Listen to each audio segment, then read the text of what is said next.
الحمد لله. الحمد لله رب العالمين، والعاقبة للمتقين ولا عدوان إلا على الظالمين. وأشهد أن لا إله إلا الله ولي الصالحين، وأشهد أن سيدنا محمدا عبده ورسوله إمام المتقين. اللهم صل وسلم عليه وعلى آله وأصحابه إلى يوم الدين. يا أيها الذين آمنوا اتقوا الله حق تقاته ولا تموتن إلا وأنتم مسلمون. يا أيها الناس اتقوا ربكم الذي خلقكم من نفس واحدة وخلق منها زوجها وبث منهما رجالا كثيرا ونساء، واتقوا الله الذي تساءلون به والأرحام إن الله كان عليكم رقيبا. يا أيها الذين آمنوا اتقوا الله وقولوا قولا سديدا يصلح لكم أعمالكم ويغفر لكم ذنوبكم، ومن يطع الله ورسوله فقد فاز فوزا عظيما. اللهم اجعلنا بفضلك ورحمتك من الفائزين.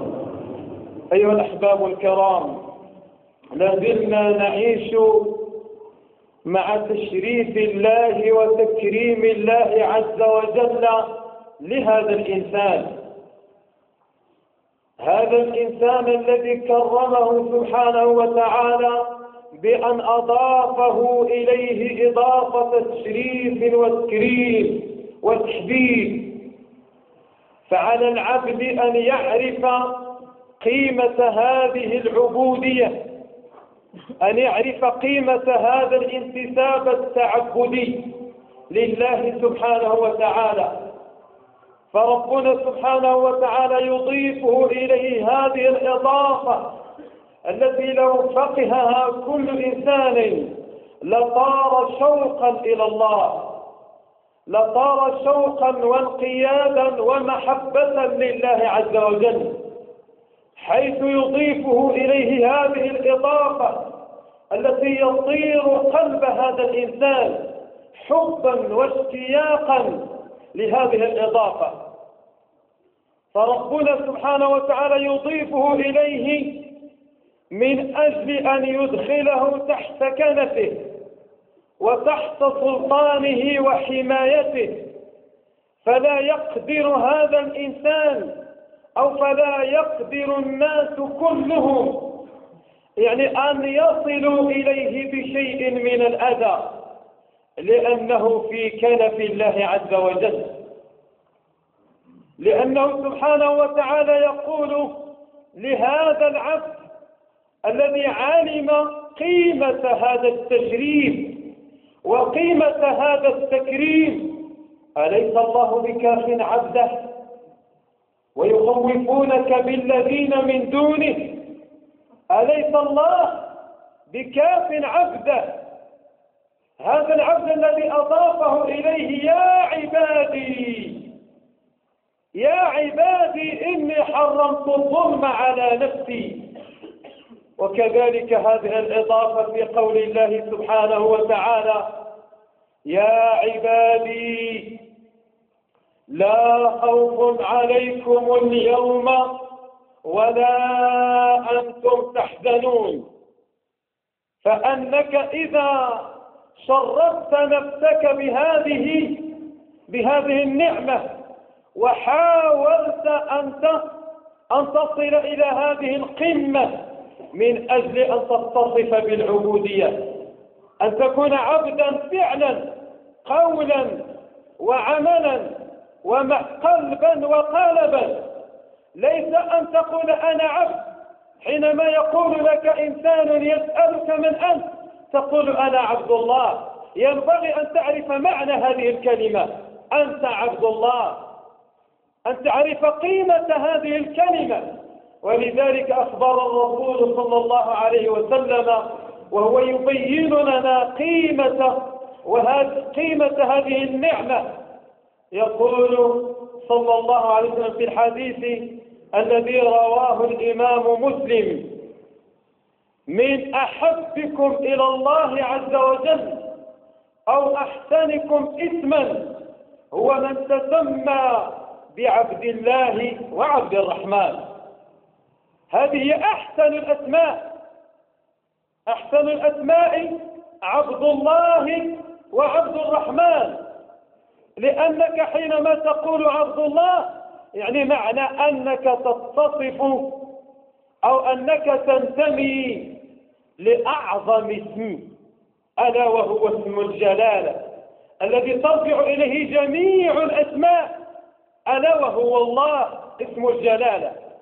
وكذلك عبد الرحمن أنك تنتمي إلى أعظم صفة، ألا وهي الرحمة.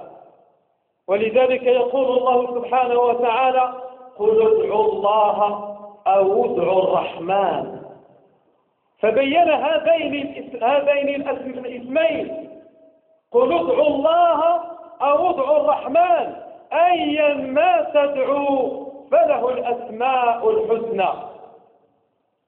لذلك كثير منا يزعمون بأنهم عباد الله، لكن لم يتذوقوا معنى هذه العبودية، لم يتذوقوا معنى هذه العبودية.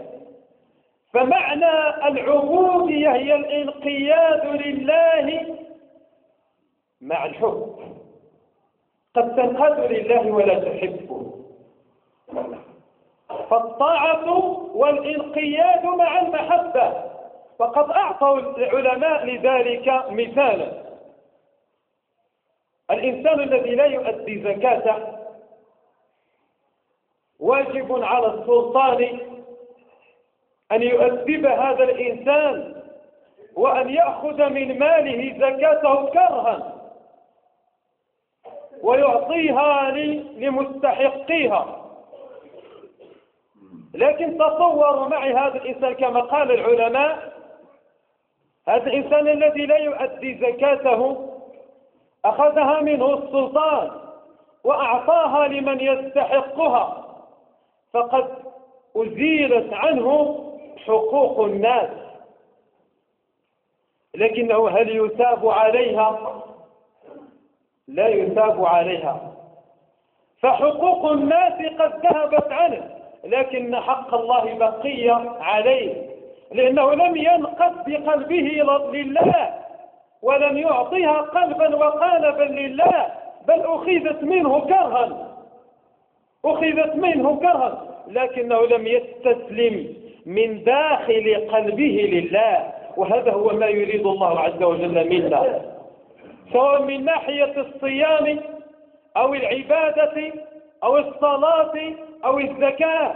ولذلك لم يكن عبثا أن الرسول صلى الله عليه وسلم اختص الصيام لله عز وجل من سائر العبادات، مع أن جميع العبادات لله. يقول صلى الله عليه وسلم في الحديث الصحيح: كل عمل ابن آدم له إلا الصيام. لماذا يختص الصيام؟ لأنه عبادة خالصة لا يطلع عليها إلا الله، لأنه انقياد القلب لله عز وجل. لذلك كانت لله عز وجل. إلا الصيام فإنه لي وأنا أجزي به. فإنه لي، وهذه معنى الخلوص والعبودية والعبادة لله عز وجل.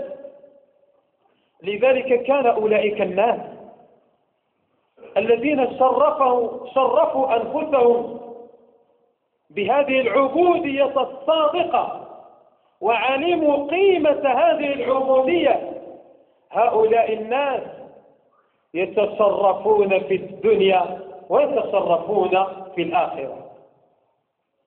يتصرفون في الدنيا بأنهم يعيشون في الدنيا لا خوف عليهم ولا هم يحزنون، لأنهم عبيدون لله عز وجل. فالله عز وجل يكفيهم شر أنفسهم وشر الأعداء